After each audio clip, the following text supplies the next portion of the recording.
What's going on, guys? First video for the new channel. Most of you that are already subscribed probably from Snapchat since there are no videos up. But it's a 2007 Ford Ranger, and decided to build it up a little bit. So we'll go ahead and take a look at most of the parts and get started on it and do a little overview to start with. So I had attempted to wrap it, but didn't go as planned. I tried doing a single, a full sheet, tried twice. I kept getting wrinkles everywhere. So my next plan was just to lay squares everywhere and cover it up. And then I ended up with this design. So I've got to finish the whole Ranger. It's got all the fenders got to be done all the way across. It's going to be in this design.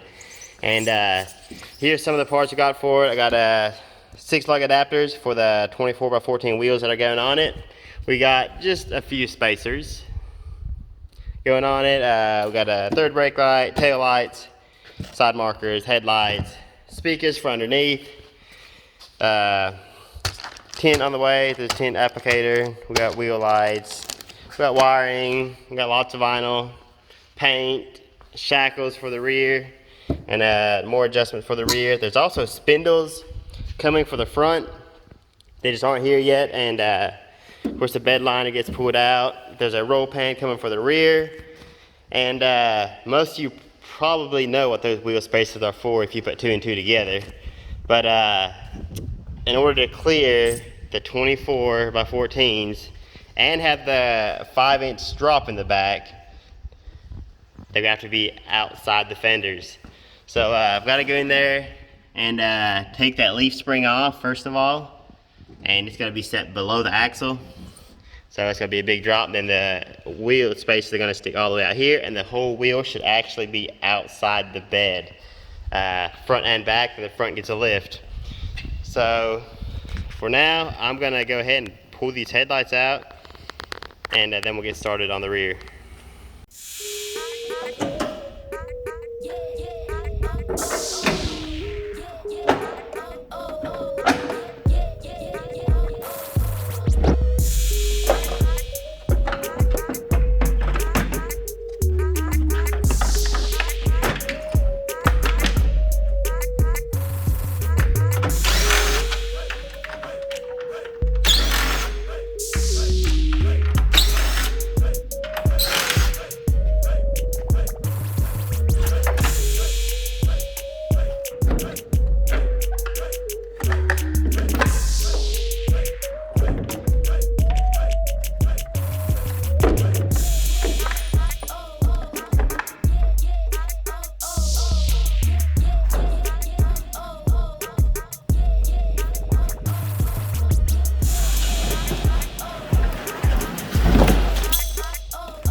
For research purposes, we want to check and see if we can lift the back of the Ranger up to get them shock repeated by the rear bumper.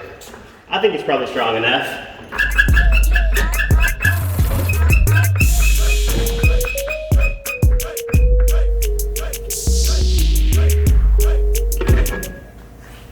It's got a couple miles on it.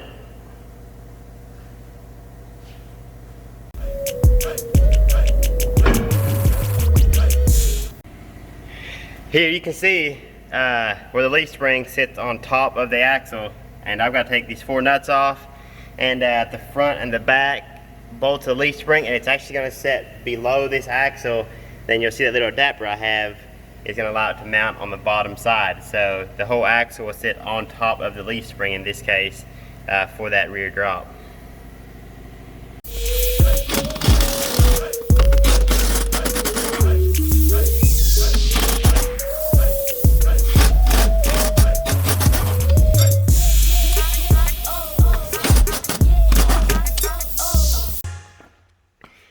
You can see I've got one on, still have to bolt that top part up. You can see how it goes. The bracket goes in there, U-bolts get flipped upside down, and then the axle sits on top of the leaf spring.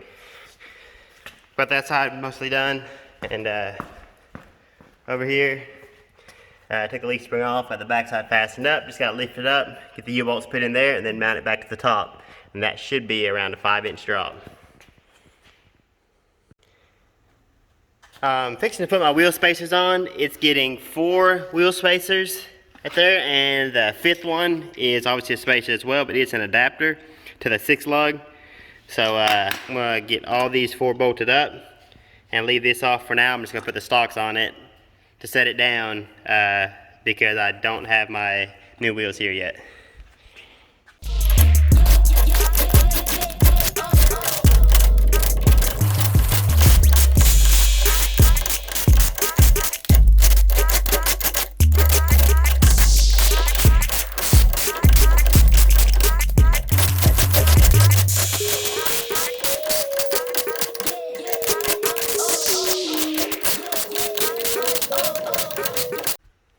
You can see just how much offset we've got. Plus, once this gets on there yet, that'll give us 10 inches of offset per side, plus the 24x14s with the negative 76.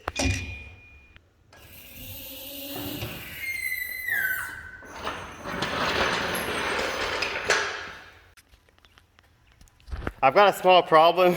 You can see that wheel is not centered in the wheel well. And if you look at the other side, you'll notice it's centered. Apparently, when I installed that drop shackle, there's a hole towards the front and the back. I must have got it flipped the wrong way. So I've got to undo that U-bolt and flip it around.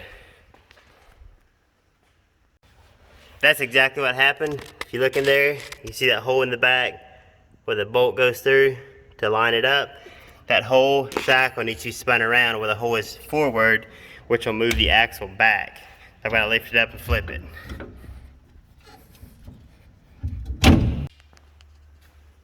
That looks a little better. You see it centered up now, just like the other side. And when we get the one more 2-inch spacer pushed out, and then of course the 14 Ys have got about a 3.5 inches from the mounting point in.